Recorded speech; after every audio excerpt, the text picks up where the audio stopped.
Okay. Prominent yet misunderstood words of the modern day. It's been linked to many recent cultural enigmas, such as the selfie phenomena and the overall rise of egoism in connection to the evolution of technology. Many have come to... Okay, let's be honest though.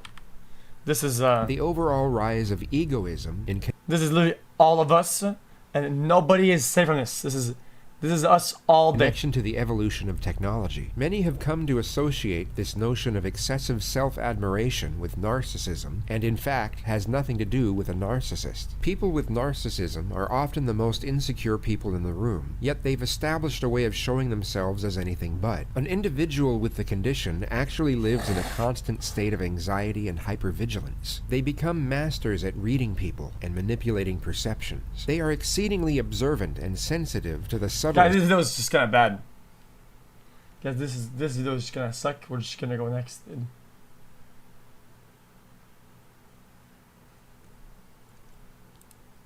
Guys, it's a good video.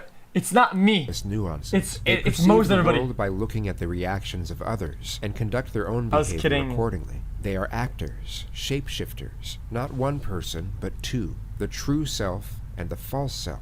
The true self is as good as dead and buried, while the false self changes so often in reaction to life's circumstances that the narcissist has no sense of personal continuity. They only see the impressions of things as per how other people react to them and live that way vicariously. This is why the selfie has been recurrently used as a portrayal of how the narcissistic mind works. A selfie is taken by a person to establish their individuality and physical semblance on social media platforms, yet they are rarely an accurate reflection of the user's true appearance. Okay. They will often take the picture at a certain angle, pose in a certain manner. They can edit the color and contrast, the changing of backgrounds, and the addition of other effects before uploading. That's how everybody they look know. is irrelevant. What's important is how others perceive them to look, and more importantly, the esteem they will secure as a result in the form of likes and praiseful comments. Not everyone that takes a selfie is a narcissist, but it's this exact rationale in which the mind of a narcissist operates. Reality is immaterial. The perception of reality And just social media though, I think, the root overall. of the condition comes from the strict resistance to the feeling of being vulnerable at any given time, and they will constantly seek the admiration of others to counter this emotion. As a result, Wait, the what was darkest that? What was that? from the strict resistance. The perception of reality is everything. The root of the condition comes from the strict resistance to the feeling of being vulnerable at any given time, and they will constantly seek the admiration of others to counter this emotion. As a result, the darkest and most alarming trait of the disorder is forged, which is the lack, and in many cases, the total absence of empathy. They will easily exploit anyone in the pursuit of unwavering attention and affection, while remaining indifferent to any harmful emanations. Narcissists cannot love in the way that neurotypicals do. They will only accept love on a conditional basis, as they perceive unconditional love as unmerited and non-reflective of the virtuous traits they constantly seek to exhibit. They wreak havoc in families because they go undetected, and damage their own children who need to connect to someone emotionally during the development stage. They are possessively controlling, or otherwise disinterested and revengeful. A person who has any sort of relationship with a narcissist will often feel like they're not being heard, they're not being noticed, but in fact being criticized and rejected on a chronic day-to-day basis. Narcissists are essentially in a constant state of rage, which is effectively controlled most of the time. It manifests itself only when their defenses are down, or adversely affected by circumstances, inner or external. The main question that is brought up regarding narcissism is the source of morality. Is a narcissist evil? Are they fully responsible for their actions? An estimated 85% of life sentence prisoners in the United States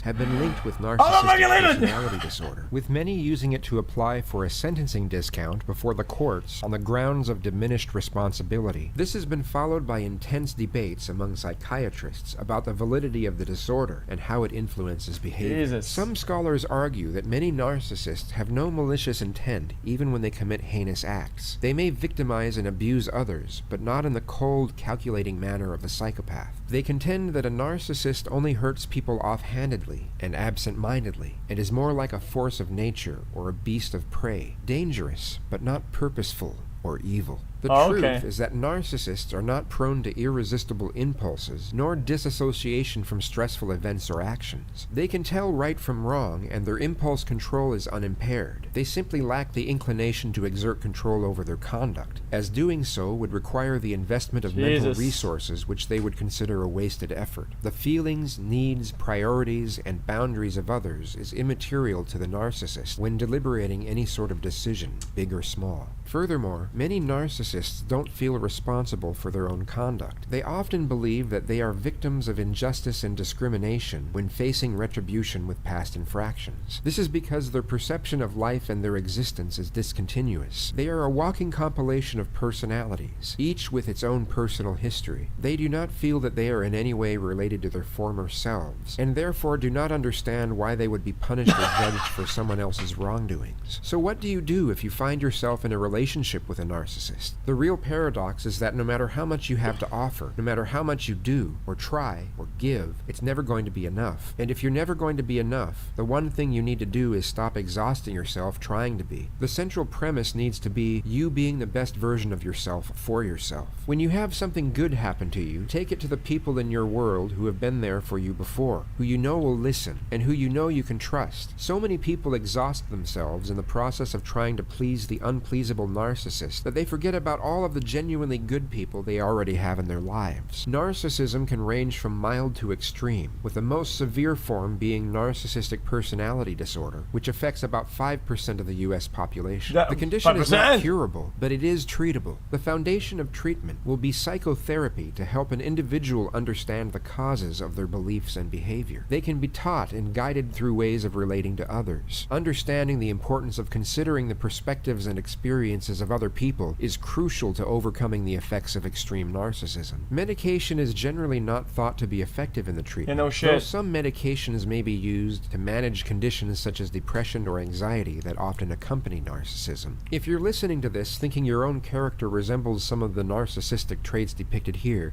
then don't worry. The fact you're even acknowledging that means you most likely don't have it. If you're listening to this and getting annoyed, thinking that whoever made this video is somehow accusing you of being a narcissist, then there's a chance you could be one. But once again, don't worry. Having any form of narcissism, mild to severe, doesn't make you an evil person. Ultimately, the moral compass is established in an individual long before they develop the condition. There are many diagnosed with the most extreme forms of narcissism who are good people and live virtuous lives, which can be a formidable challenge, yet they manage to do so through sheer willpower and their devoted focus on ethical thinking and decision-making. They choose nobility over corruption. They take the uphill battle over the downward slope.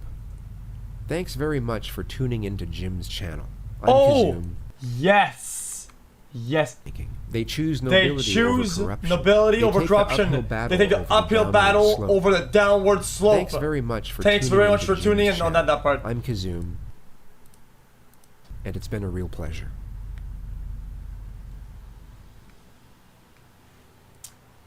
They choose the uphill battle. Forget the video, dude. That's the only part that matters.